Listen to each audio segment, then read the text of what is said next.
Are we setting boundaries or are we really being controlling? In this video, I am going to discuss both and most importantly, so we know the difference in our key relationships, not just with other people, but with our body, with ourselves, with our relationships to food, to money, to everything. All right, as I dive in, I want to tell you this is a theme I've been seeing as a practitioner with many of my clients for over a decade. And not only that, I've seen it in my own relationships. I've seen it with myself. I think recovery from anything is honestly the most badass thing anyone can do. For the most part, there's a lot of individuals who have old trauma or old post-traumatic stress issues, or just been raised in families of alcoholics or where there's a lot of addiction or codependency or dysfunctional family dynamics. And so those carry on. And so this isn't about pointing fingers. This is really just an education for ourselves and getting really honest about what we might be doing in our relationships where we put up this mask of boundaries, but really those boundaries are a way for us to try to control a situation. Now, when I say this, I want you to know there are great boundaries that we need to hold to have healthy relationships. Healthy relationships are basically the key to us being healthy individuals. We definitely want to have boundaries, but we also want to be aware of when those boundaries are really a mask for our controlling behavior. Many people have a core wounding around control. We decided somewhere along the line, and this is one of those deep subconscious or unconscious decisions that we make, where in order for me not to be controlled by these people, I am going to control the situation the best way that I can because I'm so afraid that I will be controlled. So in order to not be controlled, we end up doing the very thing that we don't want to do, and that is control. So let me give you an example of what this looks like. We might try to control other people's responses or how they perceive us or how they respond to us. Many of us have fears of how we're perceived, or we don't want to be looked at or judged the wrong way. We care what other people think about us. I'm going to give an example of a client of mine who decided to be in a no contact situation with a member of her family. And this happened prior to her working with me. There are places where no contact is important, and I'm not suggesting that it isn't. But what I am seeing is that so many people just cut someone off.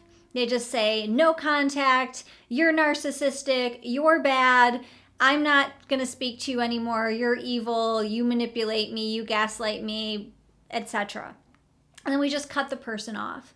And the reality is that maybe, just maybe, we don't need to cut off everybody. That there might be a way for us to hold boundaries where we manage our time a little bit differently with this person, or that maybe we take breaks in the amount of time that we go with speaking to them. You know, maybe there's other avenues to stay connected, but we have different kinds of boundaries. But what happens is in order to hold those boundaries, it triggers all of our deep stuff. It triggers our wounding around our control.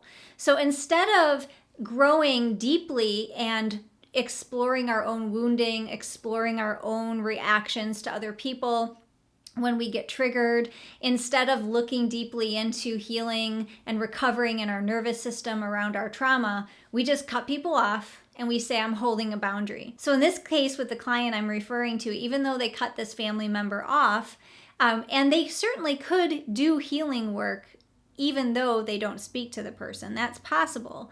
But they were avoiding looking at their own stuff because what they were really doing is they were controlling versus holding a real true boundary. The beauty, the good news of this story is that they now have a relationship with this person that they cut off. Now the relationship isn't like best buddies and they're talking all the time, but they have found a way to hold boundaries in a very authentic and empowered way where they're honoring and taking care of themselves. They have personal space. They're saying no when they want to, yes when they want to, and they're not so worried about how that other person shows up because they're not as affected by that other person's energy in their nervous system. It's really important to speak into in a world where we're inundated with TikTok videos and Instagram videos and YouTube, where we just scroll by really for 30-second clips and we see, here's how to hold boundaries. Here are the 7 tips to hold really good boundaries and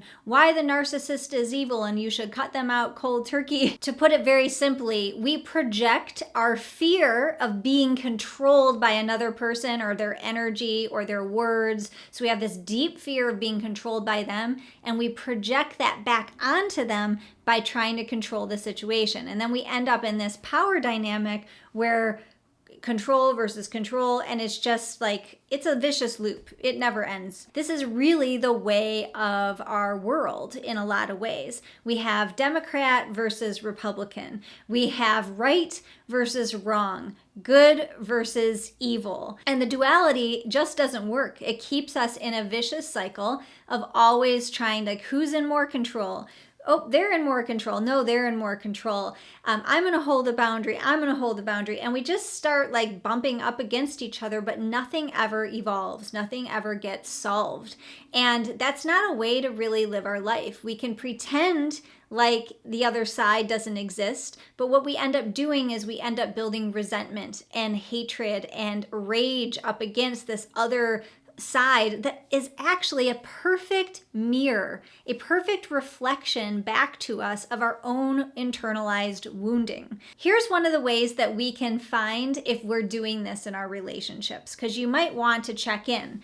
It's when we hold super rigid boundaries, and there's still a lot of angst within us about the other person, meaning we have maybe said like, I don't want this person around me, or I don't want this situation around me, but we're sitting over here and we have a lot of resentment and anger and a lot of judgment on whatever it is that we have boundaried, so to speak. What this does is it pokes at all of our inner superiority complex. Basically, it looks like super rigid boundaries, super tightly controlled, and we end up being very judgmental and superior. And if we're in a place like this in our life, then this is pointing directly at a core wounding around control. The number one boundary that comes to mind right now is having personal space.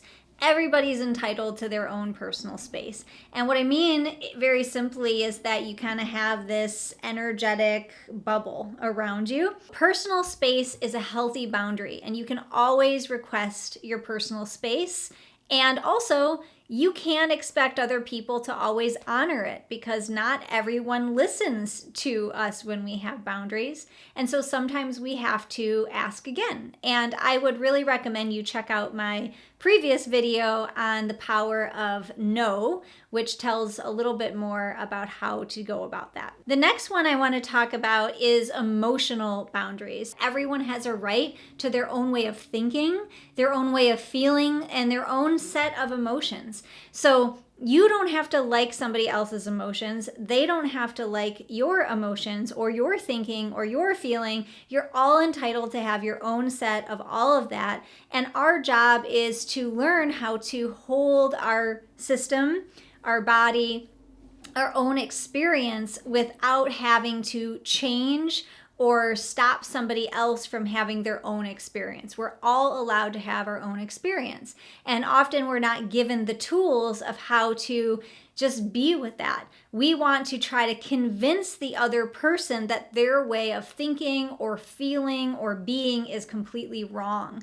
And whenever we try to do that, we are now over in their boundary, but we're also now over there trying to control the situation because we don't like how it's poking at our own wounding and control.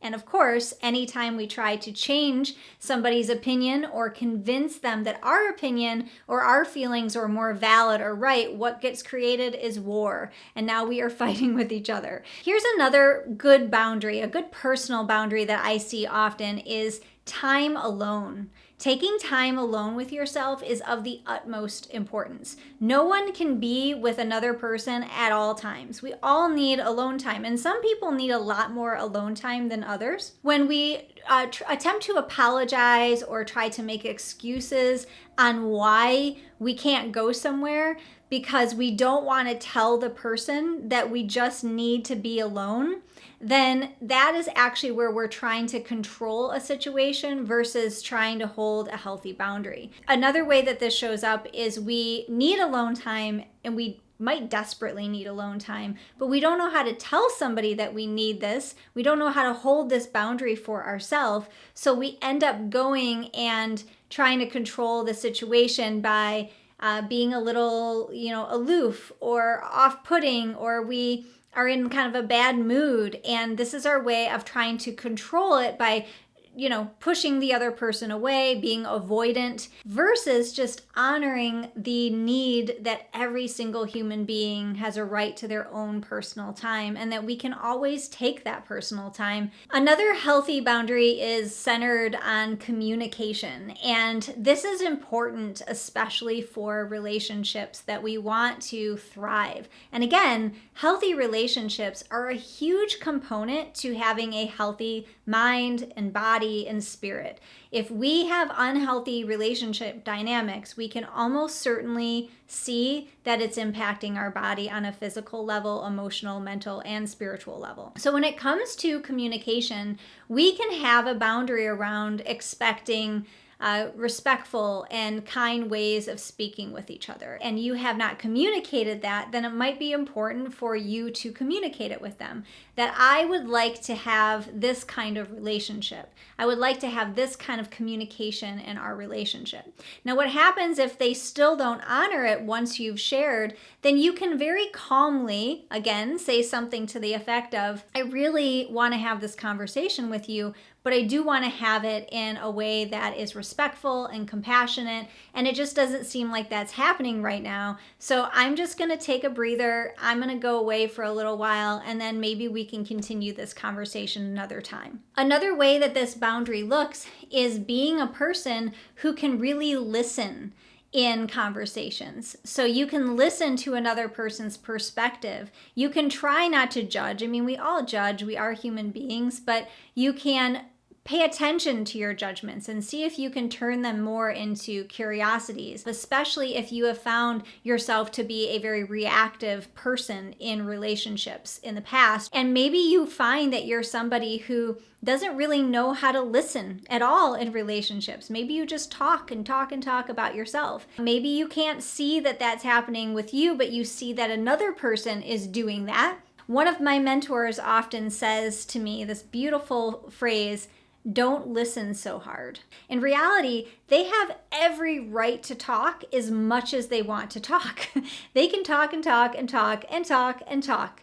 And I can choose not to listen so hard. I can choose to hold a boundary to get up and walk away if I want to, and to take a breather. And when I say don't listen so hard, what I mean is not that you're ignoring the person. And I'm not talking about being disingenuous either. I want to make sure I really hit that point.